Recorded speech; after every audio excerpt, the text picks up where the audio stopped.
大家好，歡迎來到粗心客家。一集節目，當日都伫倆老二共下分享客家嘅大小事。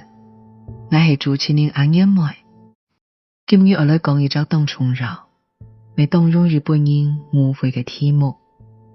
大家講嘅台語，絕對唔係學老話嘅台詞。我係照倆下台灣社會嘅語言情況來看。台語應該係台灣兩大土地方，各族群共下使用、共下生活、共下現在今日嘅語言，也啲都有學老話、客話、原住民族語，未有倆下普遍使用嘅華語。頭擺當到人講台語，接上係指學老話，倆有歷史原因，沒有社會習慣。不過，我係按照字面來看，台語梗唔係台灣嘅語言。既然係台灣嘅語言，就冇應該強用一種語言來代表台灣全部。台灣本來就唔係單一族群體，台灣嘅省未從來唔係單一省頭。那係講台灣，按談到嘅，應該有海口嘅學老話、山線嘅客話、部落嘅族語，都是讀各種腔調嘅華語，還有人民語言、家庭語言、個人語言，共下交織出來嘅生活上人，對行人來講，一隻觀念特別重要，因為那係台語，從其本人理解係學老話，行語就將本人變得豐順，變成台灣語言嘅外圍。客話明明就係台灣歷史、宗教、家庭其實都當重要嘅一部分。行人用客話喊阿公阿婆，用客話講伯公、移民、班、山歌、採茶，用客話講屋客嘅情感、宗教嘅知識、地方嘅智慧，也都唔係台灣嘅語言嘅話，該就係乜嘅呢？故所，按講台語嘅世界，聽出我先有一隻合法嘅心向，唔係為了學老話嘅唯一拿鐵。學老話當然係台灣重要嘅語言，未係當人嘅母語。問題唔係學老話重要，也唔重要。問題係冇用學老話來兼顧其他台灣嘅語言。台灣嘅語言應該係複數嘅，上音應該係多上鋪嘅，那係用一張名詞來代表一種語言，該就會幫其他語言變寫上，甚至慢慢的冇人聽得到。原住民族語更加係台灣語言嘅根。被客話、學老話、華語很加早來到台灣，原住民族語早就在兩片土地上，每一種族語都有一套看世界嘅方式，有三大地勢，有會讓記憶，有清楚制圖，有記憶，有歌謠，有題名，有生活倫理。那係台語冇包含原住民族語，嘅台灣嘅歷史就唔完整。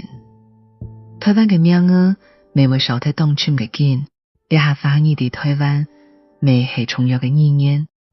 雖然華語嘅普及、老國家教育、經濟制度、媒體發展有當침嘅影響，未是造成其他母語無法度順利發展嘅歷史傷害。照倆來看，華語已經係台灣社會普遍溝通嘅語言，當人用華語讀書、工作、寫作、交朋友、表達共同意見，而冇需要非用人華語喺台灣嘅現實唯一。唔過未會記得，華語冇應該變成唯一嘅標準，未絕對唔好幫其他語言變成地方性、家庭性、裝飾性嘅語言。真正健康嘅台灣語言觀，應該係學老話係台語，客話咪係台語，原住民族語咪係台語，台灣社會普遍使用嘅華語咪係台語。咁樣講，唔係攞各種語言混雜共下，咪唔係講各種語言都共用。每一種語言都有自家嘅歷史、人文、文化內容。咁嚟做嘅係共下聲音記到屬於台灣，聲音記到共下構成台灣倆下嘅語言風景。一種觀念對教育咪當重要，那係學校講台灣語言，就唔好强出一种意念嘅教育。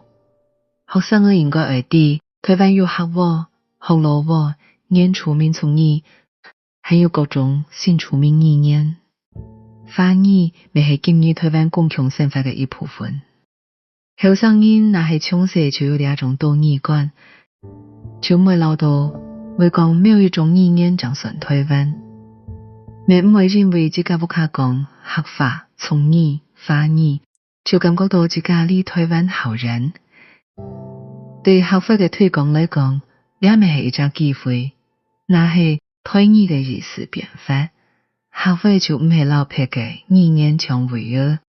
颠倒系老撇嘅意念强下建构台湾。行业做得用嘅家庭、学校、媒体、科技、报客、短片、大嘴鼓、机器人、文学创作。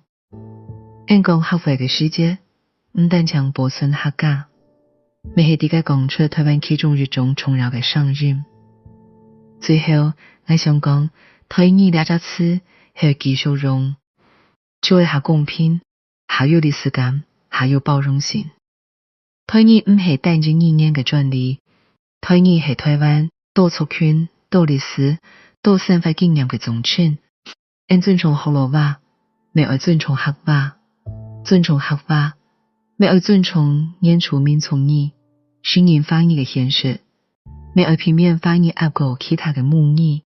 台湾嘅可贵，唔系一种声音讲到大，系爱本其他嘅声音。有机会讲出来，呢就系根本嘅初心客家，让你分享嘅大事事。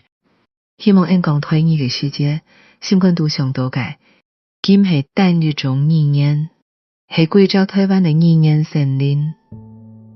各种意念都有见，各种声音都有讲，那系很听对方讲嘅话，台湾就会有好法好听，美好热情嘅自家声音。